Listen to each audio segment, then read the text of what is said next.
Alrighty, Chef Buck here, and today we're going to cook up some Tigrillo.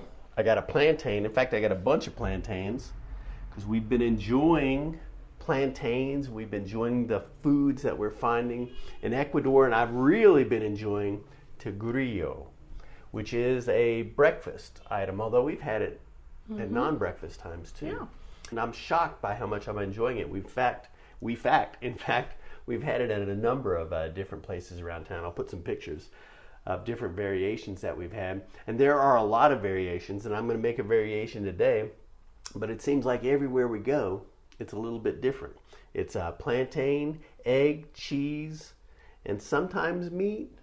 Almost always meat, the ones I've had, or the ones that are my favorite, have just a little bit of meat in them. So I'm going to do that in my variation today. But I'm just going to use one plantain. One plantain and 2 eggs is a pretty good meal for 2 people. So we got our plantain, which is very starchy. If you don't know what a plantain is, I mean, it looks like a banana, but it's more like a potato. And you can use it in many ways just like a potato. Just substitute it in any kind of potato recipe you like. And is it healthier? I don't know. I think potatoes have their benefits and plantains have their benefits, and they both have their drawbacks. In fact, I found a pretty good article about the differences, nutrition and health-wise, and I'll link that below. In fact, there will be all kinds of links below if you want to check them out. But the first thing we're going to do is cook this, because it's, it looks like a green banana, but you have to cook it. You can't eat it raw. So we're going to lop off the ends, just like that there. And then the skin is kind of tough to get off of here. So you want to make a slice right along the center there, and then some people, I see they try to get it off that way, and it seems a little more difficult. So I like to take another cut and then just kind of make me a little strip out of my plantain, out of the skin, and that way I have a little more room to navigate the skin off. I just go around and peel it with my hand. I see some people do it with a knife, but that seems kind of scary to me. Because, I don't know, my knife skills ain't what they used to be. I don't have the same confidence that I used to have. When I was younger, I didn't cut myself too often, working in kitchens. But as I got older, I seem to cut myself more. But there you have it. This is very starchy. It almost feels a little sticky. You definitely can't eat this raw. But I'm going to go ahead and cut it into slices. Boom, boom, boom. And this is pretty good slices for cooking it up, because it's going to take about 20 minutes, or at least at this size right here, it will. So we want to turn on a pot of water over on the stove, and we want to put our plantains in the water. You'll cover it up, bring it up to a boil, and then you'll reduce it to a simmer and cook it until it's soft enough for a fork to easily pass through. You can cook it a little bit longer, a little bit less, depending on what kind of texture you want it. But usually 20 minutes works fine for me at a simmer. But since this is almost a professional cooking show today, I've already got some cooked, that I cooked a little bit earlier. And actually they're a little more firmer now than when I finished cooking them, because they've cooled off a little bit.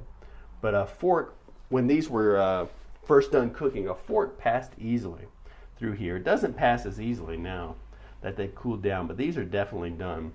And I've still got the water in here, because we might need the water for this Tigrillo recipe. But once our plantains are cooked, we're going to go ahead and turn on our stove. If I can figure it out. Boom, boom, boom. Get our skillet going. Oh, I don't like that burner. I think I like the other side better. We're in a new kitchen. We're in Ecuador. I'm still figuring it out. So if you're interested in our Ecuador travels, or any travels that we have, I got a link down below to our travel channel. Oh, but what am I doing? I'm not heating this up.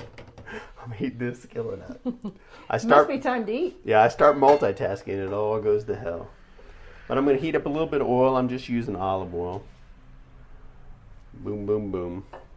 And for my Tigrillo, I think in a lot of the recipes that we've had around town, I don't know if they cook the onion. before they add in the plantains and stuff. But I like to cook the onion a little bit. And I've got just like a half an onion here. And you can use as much, the ratio is going to be whatever you like.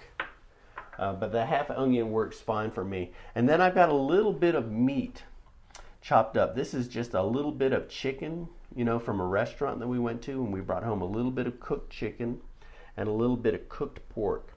Now, most of the Tigrillo that we've had in restaurants has a very crunchy, well done, like a roasted pork. And it's very chewy and it's very flavorful. This is less chewy, but there's a lot of flavor in this meat. So use a little bit of meat if you like meat. I think it really makes the dish fantastic. But a little bit of meat, but super flavorful meat. If we hadn't brought this home, I think I was going to try searing some ham and using that and see how that worked.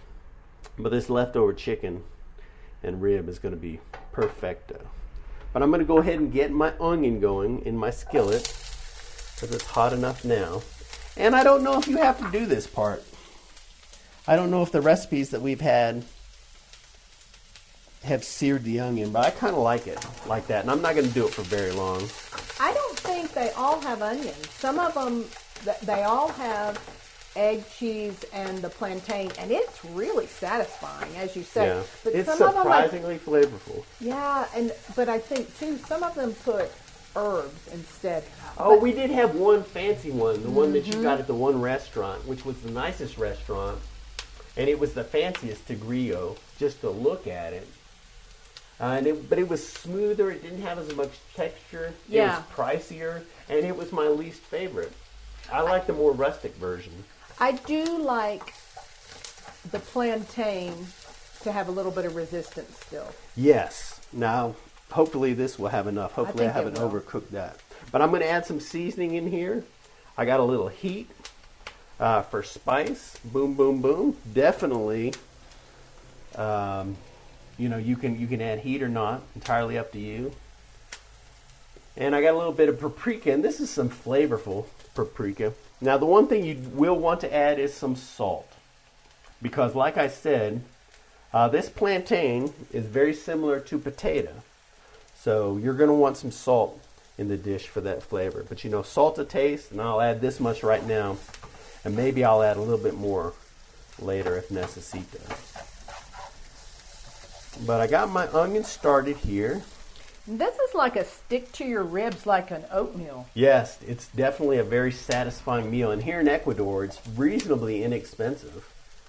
Well, it's not reasonably inexpensive. It's actually very inexpensive. The meat, whether it's what you're using, some people use pork rinds, that's where they got the Tigrillo name. Is it? Uh-huh.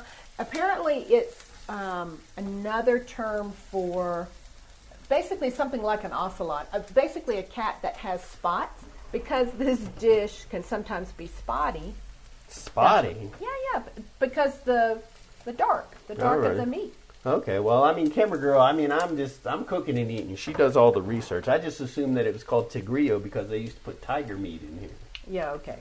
But anyway, I'm going to get my plantains out of my water, but I'm not going to add the water, but not right yet, but I'm going to leave the water in the pot because I might use it eventually. Actually, this is cold enough I can just use my hand. I don't need that. Boom, boom, boom. So I'm going to get all of my plantain in here, and this is just one plantain. And it wasn't an overly large one. Usually when we go to the markets in the U.S., we find plantains, and they're usually about a foot long, or a little bit more than a foot long.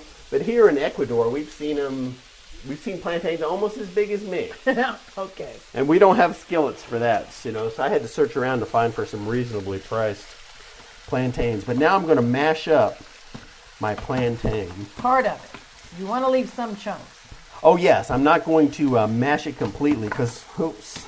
Now the thing is, this is a little bit harder to mash because my plantain is cooled down. So it'll be easier when you're doing it hot. But you just want to kind of mash it almost like a mashed potato. And I think the one Tigrillo that we got in the fancy restaurant, it was almost creamy. Yeah.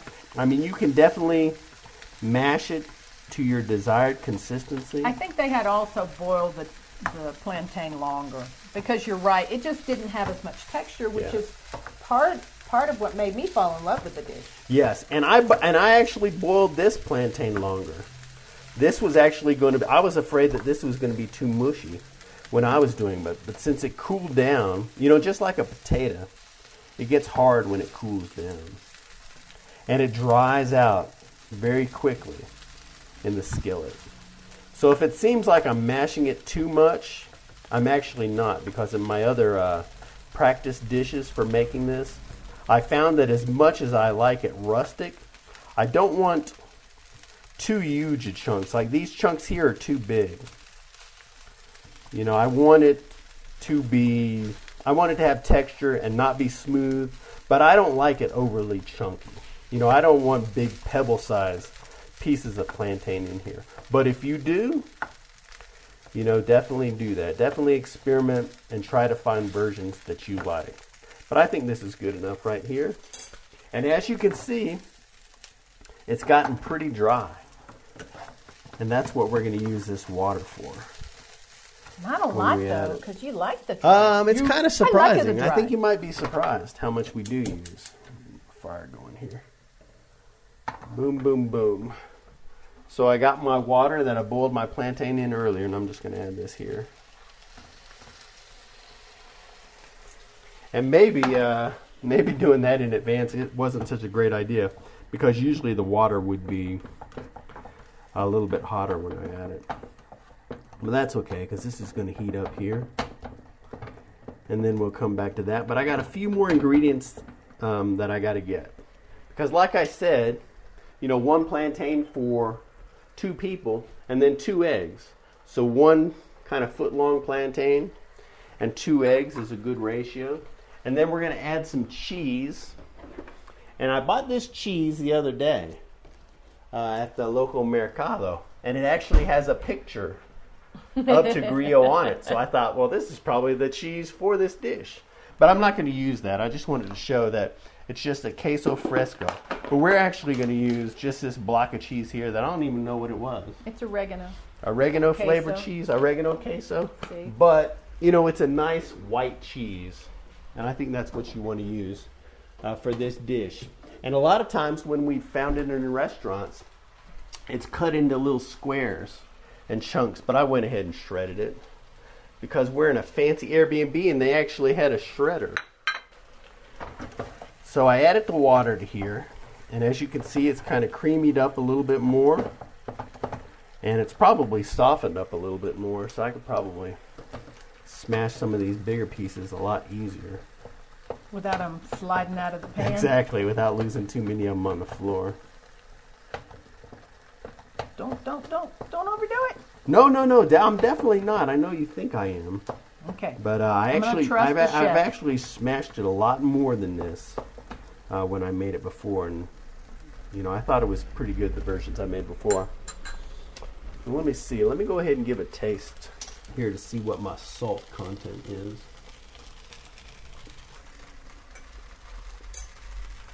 That's good. I think I did a good job. Well, that smoky meat's got... I'm losing all my water. So I'm actually going to add a little bit more. That smoky meat's got some salt, too. Oh, yeah. You're right. I forgot about that. So I've reduced my heat down a wee little bit, but I still got it going on here. And now I'm going to throw my cheese in here and stir that in. I'm going to reserve a little bit to add to the top of the dish, you know, because maybe that'll look a little bit better.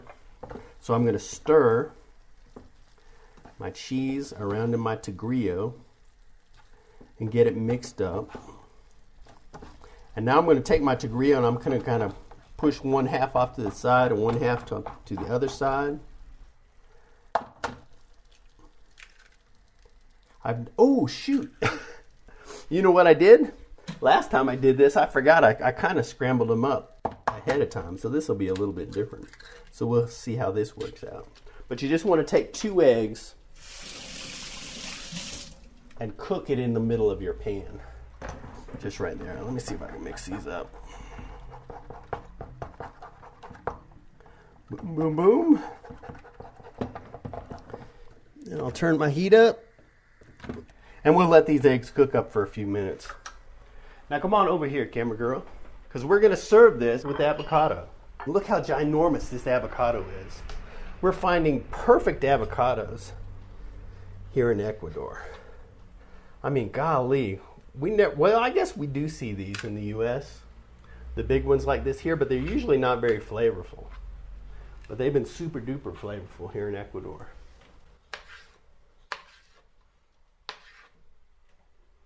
You want to scramble those around? Oh, sure.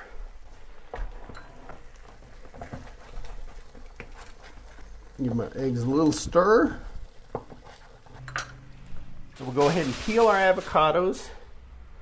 And I wish we had a little bit of color.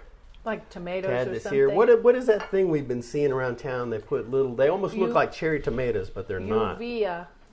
Uvilla, and I think those are sweet.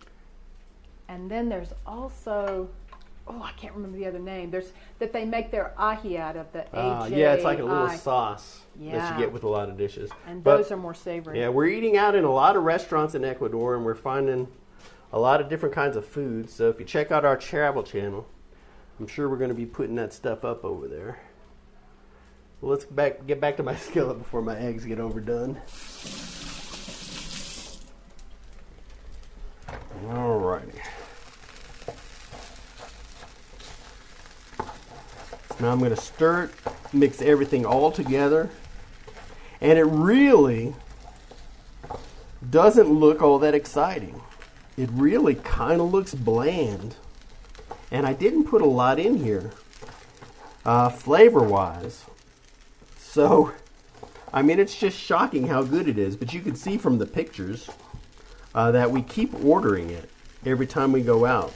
What's satisfying? Yeah, so it must be good. You have to trust me there. Well, you could put green onions. You could put more herbs. You could do all kinds of stuff. Yeah, you could add a little bit of color to it, you know, and we've definitely got some green onions we could have added to it. We got some fresh cilantro, and camera girl wanted me to add some cilantro to it. So that's what I'm going to do today. But I'm going to go ahead and turn my heat off because I think we're all cooked up at this point. Yes. And it just looks kind of like a mush. Well, that's what corned beef hash is like that. And you love that. Oh yeah, I definitely do.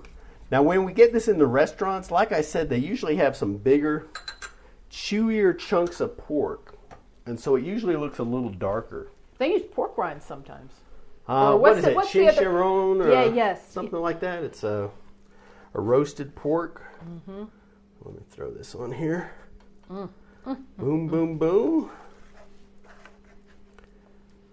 And then we're going to have, I don't know, those are pretty big servings. I'll set this over here, and I'm going to go ahead and top it with a little bit of cheese, which is kind of silly because that really doesn't add the color, but maybe it'll add a little bit of creaminess, although it's already going to be very creamy and very flavorful. I'm going to put cilantro on one of them. You want cilantro. I don't know if I want cilantro. Okay, well then put the rest of it on mine. A little bit of fresh herb is now, good. oh, I will put it on there. It does actually look pretty good. Now, one of my favorite ones that I got out at a restaurant, they served it like this, but then they actually put a fried egg on top. And that looked fantastic. It had egg in the Tigrillo and then an egg on top. And then it had its own sauce. You mean because of the egg yolk? Yeah, yeah. Yeah, they did have a creamy yolk on there. Mm-hmm. Let's go ahead and give this a taste test. In fact, let me go ahead and get you doing it, camera girl, and I'll see what kind of salt we need. Oops. Let me find you a fork and a spoon. And of course, napkins are for sissies, so we don't need that. Okay. Oh, and be careful. See how steamy, dreamy hot it is. Dun, dun, dun. Mm-hmm. Does it work? Mm-hmm. Is it tasting like what we're getting in restaurants? I like it a little better. You didn't overcook the onions or the plantains. Yeah, there's different variations. We kind of like it where it's, you know, the plantain is actually got a little bit of chunkiness to it, a little bit of texture and flavor. But this is just what you're looking for in a Tigrillo, or at least it's what I'm looking for.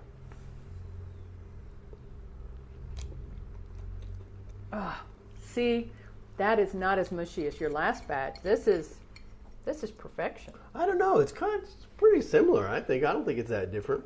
Maybe I'm just hungrier. Maybe. But, I mean, it's amazing how much flavor there is in here. I think maybe it's just because of the plantain. Maybe because it's pleasing it's textures a nice too, though. Change. You know, because you think for breakfast, potato and eggs, you know, mix it up with plantain and egg. You know, I think it's very satisfying. There will be a link down below if you want to check out the written recipe over at myfoodchannel.com. All kinds of stuff down below. We got our Patreon going. You know, we put up a lot of stuff, you know, so if you like our stuff, you know, you can support us over on Patreon. I'm putting up some classic videos over there too, so some stuff that hasn't seen the light of day for quite a while you can find over on our Patreon. You know, other links, anything that's appropriate, will be downstairs in the basement area of this video. So thanks for watching.